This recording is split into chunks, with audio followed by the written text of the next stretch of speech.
রাধে রাধে বন্ধুরা, কেমন আছো তোমরা? আশা করছি তোমরা সবাই খুব ভালো আছো। আমিও ভালো আছি। আবারও চলে এলাম তোমাদের সামনে নতুন একটা ভিডিও নিয়ে। পূর্ব মেদিনীপুর জেলার ছোট্ট একটা গ্রাম থেকে আমি পরিণীতা। আমার এই ছোট্ট পরিবার মা ছেলে স্বপ্ন চ্যানেলে তোমাদের জানাই অনেক অনেক স্বাগত আর অনেক ভালোবাসা। আজ হলো রবিবার, এখন ঘড়িতে বাজে প্রায় সকাল 8:30টার কাছাকাছি। তো 8টাই বাজে বলতে পারো। তো যাই হোক, এখন থেকে তোমাদের সাথে নিয়ে ভিডিওটা শুরু করলাম। আশা করছি তোমাদের ভিডিওটা ভালো লাগবে। যদি ভালো লেগে থাকে একটা লাইক করে দিও আর কমেন্টে জানিও ভিডিওটা কেমন হয়েছে। আগের ভিডিওতে তো তোমাদের বলেছিলাম যে শিব চতুর্দশীতে হয়তো বাবার বাড়ি যেতেও পারি। তো দেখো, যে সকাল সকাল ঘরের কাজ পুজো সব কিছু সেরে রেডি হয়ে গেছি। এদিকে মেয়ে আর আমি রেডি হয়ে গেছি। ব্যাগের মধ্যে এখনও মানে শীতেরগুলো রাখা চলছে। আর ছেলে ওদিকে তো ভিডিও করেছিল। তো শিব চতুর্দশীতে একমাত্র যাওয়া নয়, দুটো কাজ ছিল। বাপের বাড়িতে চাষ রোয়া হচ্ছে, ধান রোয়া হচ্ছে, সেই জন্য যাওয়া। আর মায়ের ওপরে না হলে একটু বেশি চাপ পড়ে যাবে। একদিন কাজ হয়ে গেছে, আর একদিন কাজ হচ্ছিল, মানে আজকে রোয়াটা হচ্ছে। আর এরপরে আর লোক হবে না। তো সেই জন্য দুটো কাজ একসঙ্গে হয়ে যাবে। তাই বাবাও ডাকছিল আসার জন্য, জোর করছিল, তাই জন্য চলে গেছিলাম। আর এদিকে দেখো, বাপের বাড়ি চলেও এসেছি। বাপের বাড়ি এসে না রান্নাও করেছি, জানো তো, তোমাদের সঙ্গে আর শেয়ার করা হয়নি। ওই যে তাড়াহুড়োর মধ্যে তো আর তাই জন্য শেয়ার করা হয়নি।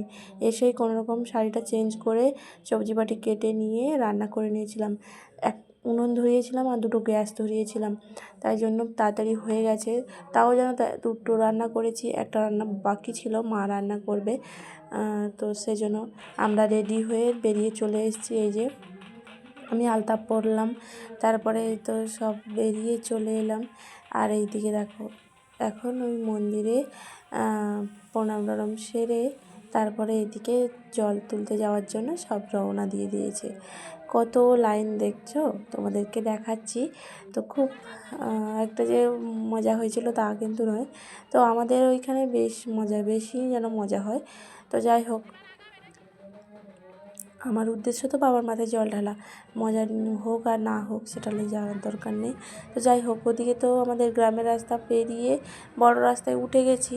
বড় রাস্তায় উঠে দেখছি আমাদের একদিকে লাইন যাচ্ছে, আর একদিকে অন্য জায়গার কোথাকার জল তুলতে আসছে। ওদের আবার কার্টুন টাটুন সাজিয়ে নিয়ে এসছে, সেগুলো তোমাদের সঙ্গে শেয়ার করলাম। আমরাও দেখেছি আর ভিডিও করে রেখেছি। দেখো, এই যে একটা কার্টুন সেজেছে, আর ওই যে ডাঙ্গের উপরে যে নাচ হয়, তো সেটাকে কি বলে আমি জানি না।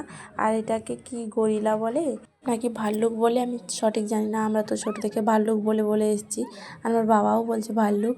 তো যাই হোক, উনি যে ভাল্লুক সেজেছে, ওই ভাল্লুকটাকে দেখে না আমার ভীষণ ভয় লেগে গেছিলো। সবাই ভয় পাচ্ছিলো, একজনকে ধরতে গেছিলো, ভয় পাচ্ছে। যদিও বা মানুষ সেজেছে, তাও যেন তো ভয় লাগছিলো। আর এদিকে দেখো, ওই যে ঘটি নাচ, এটা আমি কখনো দেখিনি, শুধু ফোনেই দেখেছি। কিন্তু আজকে যা মানে বলে বাবার মাথায় জল ঢালতে যাওয়ার সময় দেখো কত সৌভাগ্য হয়ে গেল। এদিকে দেখেও নিলাম, ওই ঘটি নাচ দেখে নিলাম, আর এই যে ডাঙের উপরে যে নাচ করে সেটাও দেখে নিলাম, সব কিছুই দেখে নিলাম। আর এদিকে এখন জল তুলতে চলে এসেছি, যে জায়গায় জল তোলা হবে সেই জায়গাতে। তো এখানে মন্দির আছে, এখানে হচ্ছে বুড়ি বাসুরির মায়ের মন্দির, আর শীতলা মাও আছে, হরি মন্দির আছে, আর গোষ্ঠ ঠাকুর আছে। তো যাই হোক, এখানে 3টে মন্দির আছে। আর এই জায়গাটায় অনেক জায়গা থেকে জল তুলতে আসা হয়। শুধু আমাদের ওই দিকের থেকে আসছে তা কিন্তু নয়, অনেক জায়গা থেকে জল তুলতে এসছে, সেটাই তোমাদের সঙ্গে শেয়ার করলাম। এত লোকজন হয়েছে কি বলবো, ভীষণ লোকজন। মানে এক করে ওই পুকুরের চারপাশটাই প্রচণ্ড অনেকগুলো ঘাট করা আছে পাকার দিয়ে। তো সব ঘাট থেকেই মানে যে যার কমিটি গিয়েছে, জল তোলা হচ্ছে। তো জল তুলে ফিরেও এলাম, আর তোমাদের সঙ্গে কিছুই শেয়ার করতে পারিনি। তো এখন একবারে চলে এসেছি তোমাদের সামনে সন্ধেবেলা। আমাদের জল ঢালা যেতে যেতেই সন্ধে হয়ে গেছিলো। আমরা মানে আসার পরে জল ঢালা শুরু হয়ে গেছিলো। চতুর্দশীর পুজো হবে তার আগে, কিন্তু আমরা জল ঢালতে ঢালতে চতুর্দশী লেগে গিয়েছিলো। তো যাই হোক, ওদিকে জল ঢেলে গিয়ে আমি কিন্তু আর বার করিনি, জানো তো, বার করবো ভাবছিলাম। তারপরে সবাই বললো কি, যারা বার করলে নাকি অনেক কিছু নিয়ম আছে। তো সেগুলো তো আমি সঠিকভাবে পালন করতে পারিনি, তাই জন্য এবছর আর বার করিনি, এমনি জল জল ঢেলেছি বাবার মাথায়। তো যাই হোক, ওদিকে আবার সন্ধেবেলা এসেছি, এদিকে সাংস্কৃতিক অনুষ্ঠান হচ্ছে ছোটো ছোটো বাচ্চাদের। আর এদিকে আমার ঝিয়ারিটা প্রথমে নাচ করলো, তোমাদের সঙ্গে শেয়ার করলাম। তারপরে এই মেয়েটা নাচ করছিল, এই মেয়েটার মানে বেশ গোলুমোলু টাইপের। তো কিন্তু নাচটা এত সুন্দর করেছে বন্ধুরা, মানে সামনের থেকে যতটা ভালো লাগছিলো ফোনে কিন্তু অতটা ভালো লাগেনি, তবে নাচটা খুব সুন্দর করেছে। আর তাই জন্য তোমাদের সঙ্গে শেয়ার করলাম। আর এখানে জানো তো আমার মেয়েও নাচ করছিল। আমার মেয়ে তো নাচ শেখায়নি, কিন্তু আমার মেয়ে ওই ফোনে নাচ দেখে নাচ একটা করছিল জেদ করে। তো সেটা আমার দাদার ফোনে তুলেছে, আমার ফোনে নেই, তাই জন্য তোমাদের সঙ্গে শেয়ার করতে পারলাম না।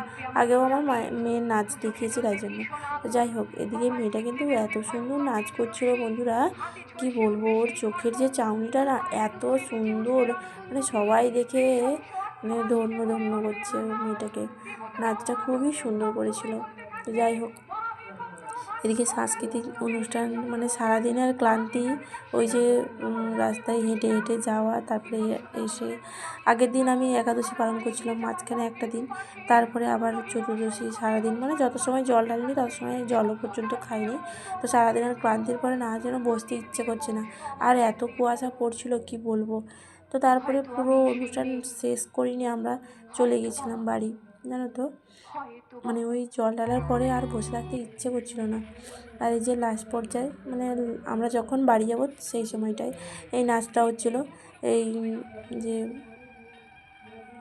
অসুর বধ করে যে মা কালীর যে নাচটা আছে সেইটাই এরা করছিল। এরা কিন্তু এদের একজন প্র্যাকটিস করায়, সেগুলোই এরা তুলে ধরে মানে সবার সামনে। এরা কিন্তু খুব সুন্দর করে, তো তাই জন্য তোমাদের একটু দেখাচ্ছিলাম। কিন্তু কী বলো তো, এই যে কালী সেজেছিল তার একটু নাচটা আরেকটু হলে ভালো হতো, একটু কমটা নাচ হয়ে গেছে। যাই হোক, এরা যে এত সুন্দর করে করছে, গ্রামের বাচ্চা ছোট ছোট ছেলে মেয়ে, এরা যে এত সুন্দর করে নাচ করছে এটাই অনেক, তাই না? তো দেখলে কেউ বুঝতেই পারবে না যে এরা মানে গ্রামের ছেলে মেয়েগুলো। তো যাই হোক, ভিডিওর এই পর্যায়ে এসে একটা কথা বলি, এখনও পর্যন্ত যে সকল বন্ধুরা আমার সাথে আছো, আমার এই ভিডিওটি দেখছো, তাদেরকে জানাই অসংখ্য ধন্যবাদ আর অনেক ভালোবাসা। আর আজকের ভিডিওতে যদি কোনো নতুন বন্ধু এসে দেখো, ভিডিওটা এই পর্যন্ত দেখে তোমার কোথাও একটু ভালো লেগে থাকলে চাইলে তুমি চ্যানেলটা সাবস্ক্রাইব করে আমার পাশে থেকে যেতে পারো। আর যে সকল বন্ধুরা আগে থেকে এই কাজটি করে রেখেছো, তাদেরকে জানাই অসংখ্য ধন্যবাদ আর অনেক ভালোবাসা। আর যে সকল দিদিভাইরা বোনরা আমাকে এত সুন্দর সুন্দর কমেন্ট করো, তাদেরকে জানাই অসংখ্য ধন্যবাদ আর অনেক ভালোবাসা। এভাবেই তোমরা আমার পাশে থেকো, এইটুকুই অনুরোধ তোমাদের কাছে। আজ তবে আসি বন্ধুরা, সবাই ভালো থেকো, সুস্থ থেকো, আবার দেখা।